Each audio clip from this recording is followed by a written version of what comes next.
انت متخيل انك بتفكر بحرية؟ طب ازاي دماغك بيخليك تاخد قرارات ضد مصلحتك؟ النهاردة هقولك على اخطر 6 حيل نفسية بيعملها عقلك وبيأثر على كل حاجة في حياتك. واحد، وهم السيطرة. انا فاهم كل حاجة. دماغك بيحب يحس انه فاهم حتى لو المعلومات ناقصة.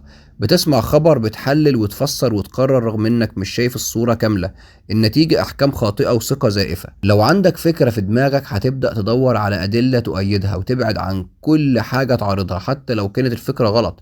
عقلك هيخدعك ويأكدها لك. 3، تأثير الجمهور. الكل بيعمل كده يبقى صح. لو لقيت الناس كلها ماشية في اتجاه، دماغك بيريح نفسه ويمشي وراهم.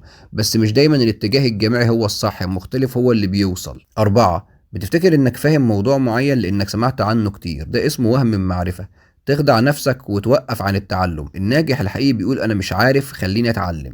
5، تجربة فاشلة في الماضي تساوي دماغك يقولك ما تجربش تاني. لكن هل الظروف نفسها، هل انت نفس الشخص؟ دماغك بيحميك بس اوقات بيمنعك تتطور. 6، دماغك بيتذكر اول واخر حاجة والباقي بينساهم. عشان كده الانطباع الاول مهم والنهاية دايما تفضل في الذاكرة. العقل البشري عبقري بس في نفس الوقت خادع. لو فهمت العابه تقدر تستخدمها لصالحك مش ضدك.